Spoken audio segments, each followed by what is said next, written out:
రేవంత్కు Lagacherla tension. జాతీయ SC ST BC కమిషన్లకు బాధితుల ఫిర్యాదు. మానవ హక్కుల కమిషన్కు చేరిన కంప్లైంట్లు నేరుగా కలిసేందుకు ఢిల్లీ వెళ్లిన బాధిత కుటుంబాలు. నేడు ఎస్సీ ఎస్టీ మానవ హక్కుల కమిషన్లకు బాధితులు. సర్కార్ పోలీసులపై చర్యలకు వినతి పత్రాలు.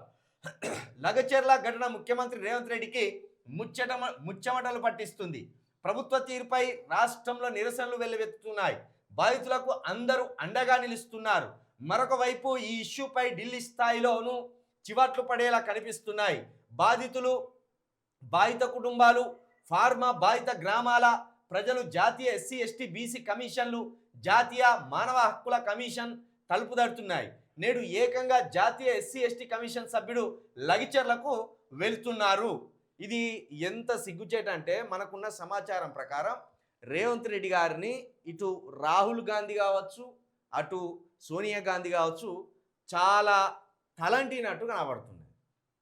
అంటే సొంత నియోజకవర్గంలో సొంత మండలాలకు సంబంధించిన ప్రజలు నీ మీద జాతీయ స్థాయిలో ఫిర్యాదు చేయడం అనేది ముఖ్యమంత్రిగా విఫలమైపోయాను, అటు ఎమ్మెల్యేగా విఫలమైపోయాను. పైగా హోంమంత్రి బాధ్యతలు కూడా నీ దగ్గరనే పెట్టుకొని అటు ఇంటెలిజెన్స్ వ్యవస్థ సక్రమంగా పనిచేస్తుందా, పనిచేయడం లేదా అని గుర్తించడంలో కూడా, పసిగట్టడంలో కూడా విఫలమైపోయినామని రేవంత్ రెడ్డి గారిని ఈ రాహుల్ గాంధీ గారు, సోనియా గాంధీ గారు ఢిల్లీకి పిలిపించుకొని కూడా చివాట్లు పెట్టినట్టు కూడా మనకు సమాచారం ఉన్నది. మొత్తానికి లగచెర్ల టెన్షన్ రేవంత్ రెడ్డి గారికి ముచ్చమటలు పట్టిస్తున్నది.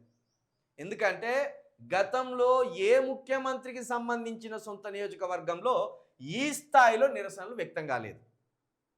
ఏదైనా కంపెనీ తీసుకొద్దామని చూసినా, లేకపోతే ఇంకేదైనా ప్రాజెక్ట్ కడదామని చూసినా సొంత నియోజకవర్గంలో ముఖ్యమంత్రి గారికి ఈ స్థాయిలో వ్యతిరేకత వ్యక్తం కాలేదు. ఈయన సొంత నియోజకవర్గంలో ఫార్మసిటీ కట్టాలని చేసిన ఆలోచన మంచిదే, కానీ ఆ ఫార్మసిటీ కడితే ఏ తీరుగా సొంత నియోజకవర్గం అభివృద్ధి చెందుతుందని చెప్పడంలో ఆయన విఫలమైపోయాడు. బాధిత కుటుంబాలతోటి స్వయంగా ముఖ్యమంత్రి గారి వైపు కూర్చొని మాట్లాడితే వాళ్ళకు భరోసా వచ్చేది, వాళ్ళకు నమ్మకం కలిగేది. ఓ ముఖ్యమంత్రి గారే వచ్చి స్వయంగా మా 3 మండలాల ప్రజలతోటి ముచ్చట పెట్టిండు, ఫార్మసీటీ వస్తే మా జీవితాల్లో వెలుగులు వస్తాయని ఆశ చూపెడుతున్నాడు, ఆయనే నమ్మకం కలిగిస్తున్నాడని ఏమన్నా వాళ్ళ ఆగ్రహం తగ్గేది కావచ్చు, ప్రజలు స్వచ్ఛందంగా భూములు ఇచ్చేది కావచ్చు. 14,000 ఎకరాలు ఇచ్చారు ప్రజలు, ఇలాంటివి ఏం లేకుండా 14,000 ఎకరాలు ఎయిర్పోర్ట్ దగ్గర. ఇంకా మరి ఇక్కడనేమో ఇంత నిరసన వ్యక్తం చేస్తారు, అక్కడనేమో ఇంకా కాస్ట్లీ భూములు కొడంగల్లో లేని రేట్లు ఎయిర్పోర్ట్ దగ్గర, అవును ఉచ్చార్ల దగ్గర ఉన్నాయి. శంషాబాద్ ఎయిర్పోర్ట్ అత్యంత దగ్గరగా ఉన్నాయి. 14,000 ఎకరాలు ఇచ్చారు. అక్కడే వ్యతిరేకత రాలే.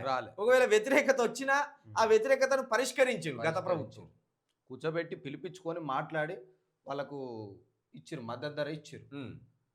కానీ ఇక్కడనేమో గుంజుకునే ప్రయత్నం చేస్తాను, కొట్టే ప్రయత్నం చేస్తాను. ఇది ఎంత సిగ్గుచేటంటే సొంత ఇంట్లో లొలిపెట్టినట్టే కదా. ఇప్పుడు రేవంత్ రెడ్డి గారి ఇంట్లోనే లొలిపుట్టినట్టు. ఆయన సొంత నియోజకవర్గం, అది సొంత మండలాలు, అవి ఆ ఇంట్లోనే లొలిపుట్టినట్టు. ఆయన లొల్లినే ఆయన పరిష్కరించుకోలేకపోతాడు. ఇక రాష్ట్రంలో ఉండే సమస్యలను, రాష్ట్రంలో ఉండే గొడవలను పరిష్కరిస్తారని నమ్మకం ఉన్నదా?